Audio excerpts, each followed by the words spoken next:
Na mitologia grega, por exemplo, antes não era uma mitologia, né? Era uma religião para eles, né? E depois, com o tempo, obviamente, foi se tornando uma mitologia. E, além disso, né, a forma que a gente entende sobre mito hoje é bem diferente da forma que eles entendiam sobre mitos, né? Sobre contos ou algo do tipo, né? E na mitologia grega, fala a respeito de um princípio também, né? Ou seja, no princípio. Só que a diferença é que eles falam sobre o início e um caos. Ou seja, eles dizem que no início havia um caos, né? Uma espécie de vazio primordial, né? E desse caos surgiram Gaia, a Terra, né? O Tártaro, o abismo profundo, Érebo, a escuridão, forças que simplesmente emergiram sem que ninguém a criasse, né? Então, no princípio tinha o caos, tinha o vazio, e desse vazio veio algumas coisas, alguns seres, algum tipo de força. Esse tipo de força gerou Gaia. Gaia gerou Urano, né, que é tratado como céu, algo do tipo. E da união dos dois nasceram os titãs, né, ou seja, 12 titãs, que são seres imensos, né, seres gigantescos ali. A primeira geração de Deus, né, onde foi propriamente dito falado que eles são deuses, né? Entre eles tinha Cronos, né, que a gente conhece como o tempo cronológico, e Reia também, né? Cronos, ele derrubou o próprio pai e assumiu o poder, né? E de Cronos e Reia nasceram os deuses que você e eu, né, a gente já ouviu falar e conhece hoje em dia, né, pelos nomes, né? Zeus, Poseidon, Hades, Hera.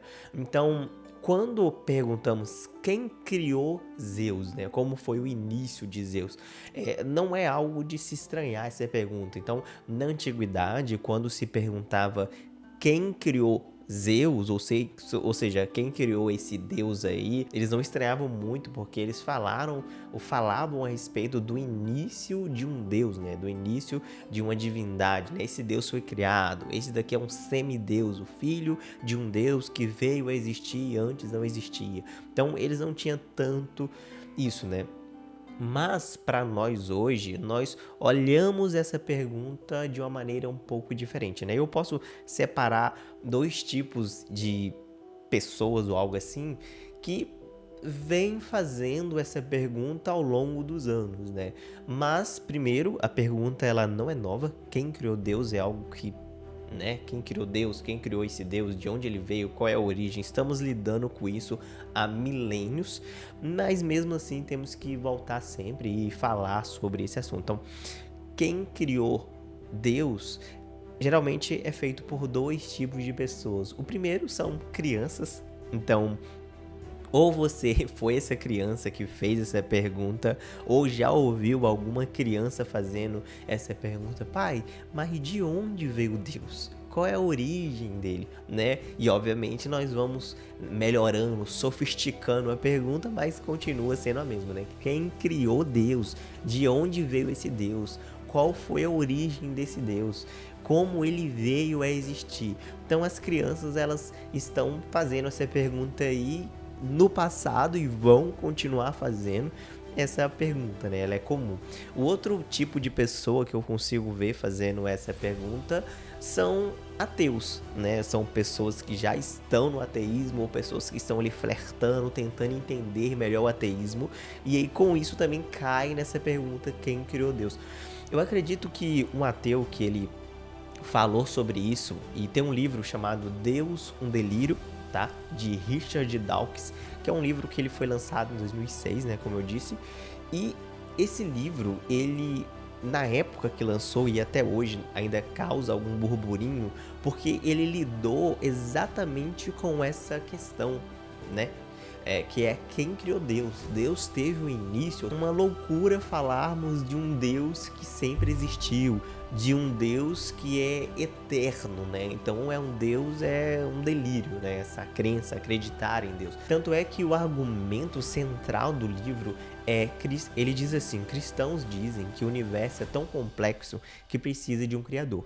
Tudo bem, mas esse criador também precisaria ser incrivelmente complexo para dar conta de criar tudo isso. E se ele é complexo, quem o criou? E o criador desse criador? Quem o criou? você entra numa cadeia sem fim. Então, em resumo, ele está dizendo que existe uma complexidade muito grande no universo e tudo que foi criado. E para que tudo que foi criado, toda essa complexidade existisse, também precisou de um Deus que é tão complexo quanto, né? Ou seja, de um ser, né, que também é. E para esse ser vir também a ser tão complexo, alguém teve que fazê-lo, né? Ou seja, quem criou esse ser, como ele chegou nisso, né? E ele fala que nós vamos voltando, retrocedendo, quem é o criador desse criador e esse outro criador. Então, vamos voltando. Então, para ele é muito mais fácil falar que o próprio universo, ou seja, nós paramos por aí. O universo que criou tudo, ou seja, tudo veio do nada, na visão do Richard Dawkins, faz mais sentido do que um criador complexo, porque o universo já é complexo por si só. Então esse é o argumento de Richard Dawkins sobre quem criou Deus, qual é a existência de Deus. Outra coisa que o quem criou Deus gera não é exatamente pensar quem o criou, mas quando foi criado esse Deus, né? Ou melhor, né? Se Deus veio a existir, quando foi isso? Qual é o momento no tempo, né? Só que quando a gente fala qual é o momento do tempo, nós lidamos com outra coisa, que é o próprio tempo, ou seja, o tempo, ele só é possível falarmos sobre ele dentro da cronologia, dentro das coisas que foram criadas, né? Dentro da Terra, das coisas físicas que falamos a respeito do tempo, né? Porque se não houvesse a criação, se não houvesse a Terra, nós não estaríamos falando sobre o tempo, não precisaria falar sobre isso, né? Então, o tempo é algo que veio a existir, é algo dentro da própria existência. Mas quando estamos falando do Deus bíblico, nós não estamos falando sobre algo dentro da existência, mas algo fora da existência. Acredito que alguém que dá uma resumida nisso em alguns livros é o próprio C.S. Lewis. Por exemplo, tem um livro chamado Mero Cristianismo, do C.S. Lewis, que ele vai dizer o seguinte: ele compara Deus a um autor escrevendo um livro. E para C.S. Lewis, na visão dele ali, da forma que ele coloca, é como se o autor, para escrever um livro, geralmente ele poderia escrever o capítulo 1, o capítulo 2, o capítulo 3, e com isso ele escrevendo os capítulos, ou uma vez que os capítulos estão escritos, os próprios personagens ali dentro vivem dentro dessa narrativa que foi criada. Então, olha, esse é o primeiro capítulo, esse é o início da história, olha, esse é o meio da história. Então, os personagens obedecem à ordem cronológica, tempo, do que o autor fez. Mas o próprio autor em si, ele pode escrever a história e até mesmo ler a história na ordem que ele achar melhor. Então ele pode iniciar do capítulo 3, depois ele ir para o capítulo 9, aí ele volta e faz o capítulo 4. Então ele pode escrever o livro da forma que ele achar melhor, porque ele é autor do livro, ele está fora do tempo. Da mesma forma, é Deus. Deus, ele está fora do tempo e ele escreveu o livro, né? William Lane Craig, ele vai dizer que Deus, ele escreve a própria história, ou seja, ele fez o tempo, ele fez a terra, ele criou tudo que existe, ou seja, no princípio criou Deus os céus e a terra, e ele vai dizer que com isso Deus, ele entrou no tempo. Então agora Deus, ele passou a viver no tempo, mas obviamente, como ele é o autor, ele tem livre passagem para voltar e sair do tempo quando ele achar melhor. Então, quando fazemos uma pergunta, por exemplo, o que havia antes de Deus, como Deus veio a existir, a pergunta que está mal feita, porque quando estamos falando de um Deus, ou melhor, de Deus da Bíblia, o Deus criador dos céus e da terra, ele é o início de todas as coisas. Ele é o ponto zero, ele é o marco zero. Através dele, todas as coisas veio a existir. Então, o próprio tempo, ou seja, que falamos quando Deus foi criado, é uma criação de Deus. O apologeta William Lane Craig, ele também desenvolve um outro argumento que é mais ou menos assim. Ele diz: tudo que começa a existir tem uma causa. o universo começou a existir. Logo, ou portanto, o universo tem uma causa. Richard Dawkins, lá no início que citamos, ele faz a pergunta: quem criou a causa? Porque se tudo que veio a existir teve uma causa e o universo veio a existir, como até a própria ciência diz, o universo tem uma causa. E Richard Dawkins, ele quer saber quem criou a causa. Então, com isso, meio que fica sem sentido, porque o próprio Deus é a causa de tudo, né? Nada o causa, mas ele causa todas as coisas, né? Na teologia nós chamamos de aceidade, né? E essa é a diferença de aceidade para contingência, ou seja, um ser, né, de aceidade é um ser que ele não precisa de nada para existir. Na verdade, tudo existe através dele. E contingência é algo, ou seja, houve algum start e através desse start começou a existir, né? De alguma forma, sendo criado ou algo assim. São seres contingência ou algo que é uma contingência, né? Foi criado. Mas Deus, ele é a aceidade, né? Ele sempre existiu. E essa, por exemplo, é a diferença entre infinito e eterno, né? O infinito começa, ou seja, tem um início, 0, 1 até o infinito. Mas o próprio Deus, ele é eterno, ou seja, ele sempre existiu e sempre vai existir, né? Então entra nos atributos de Deus, né? Onipotência, onisciência e onipresença, né? Ele é um Deus eterno, né? O Deus bíblico. Uma coisa interessante na Bíblia é que ela não argumenta ou não tem a pretensão de argumentar sobre a existência de Deus e provar que ele existe, dar argumento sólido sobre isso. Pelo contrário, ela é tão brilhante que ela já pressupõe que Deus existe. Tanto é que o primeiro capítulo, o primeiro versículo, Gênesis capítulo 1, já começa com: no princípio criou Deus os céus e a terra. Mas quem é esse Deus? Como ele criou? Quem o criou? De onde ele veio? Não temos resposta para isso na Bíblia. A Bíblia, ela não inicia falando sobre quem é esse Deus.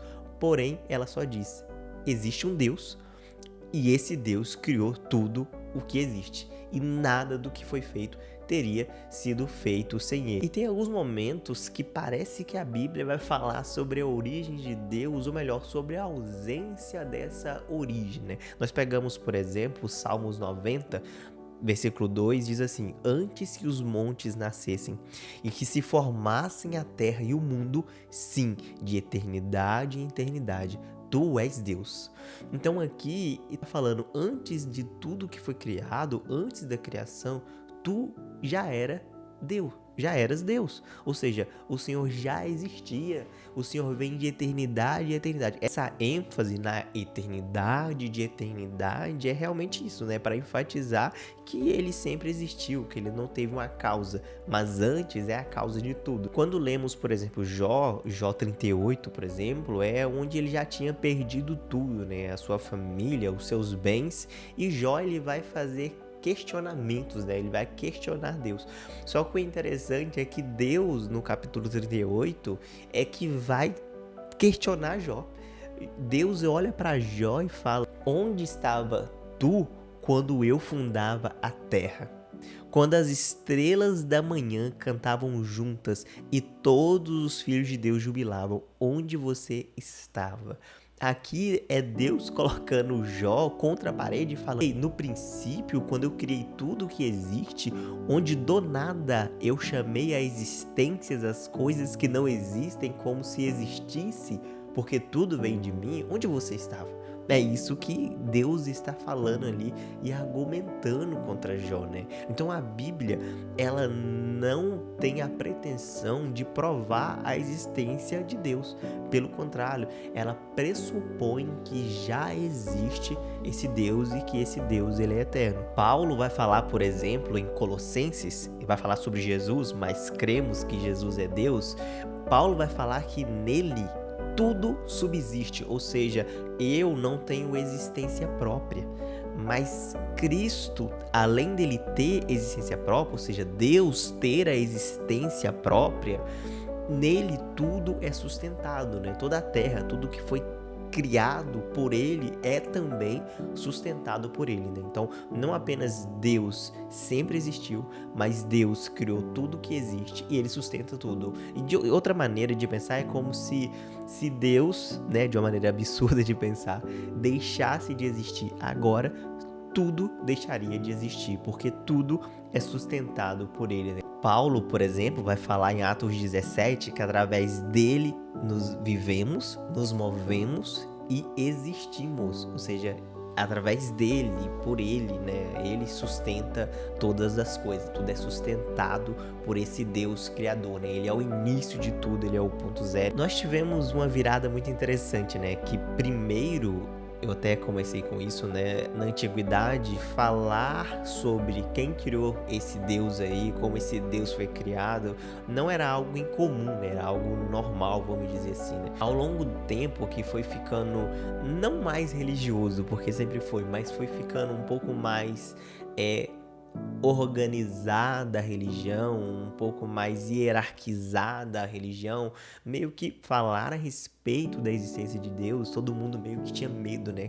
Não, eu não vou falar porque, né, eu não sei o que pode acontecer, né? Eu não vou falar desse Deus, vai que é blasfêmia, vai que ele existe. Tanto é que vem o agnosticismo, né? Que é essa ideia de que, olha, eu não vou dizer que Deus existe, mas também que Deus não existe. Não vou falar nenhum dos dois, porque vai que ele existe, né? Ou a aposta de Pascal.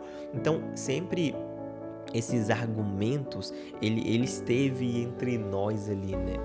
Só que hoje meio que nós vivemos em um tempo contrário disso, né? Que obviamente é bom porque a gente pode falar desse assunto, conversar sobre a existência de Deus, mas C.S. Lewis ele vai falar que é como se nós hoje colocássemos Deus no banco dos réus e ele tivesse que responder para nós algumas coisas. Mas como podemos ver com Jó, é o contrário, né? Deus coloca a gente, nós temos que responder para ele, né? Nós cremos nesse Deus que ele é ativo para que nos questionar e não o contrário. Então, quando pensamos quem criou Deus, a resposta é: ele é um ser incriado. Ele sempre existiu. Ele é a causa de todas as coisas. Faz muito mais sentido ter uma causa inicial, que essa causa é a causadora, é a inicializadora de todas as outras, do que do nada algo começar, né?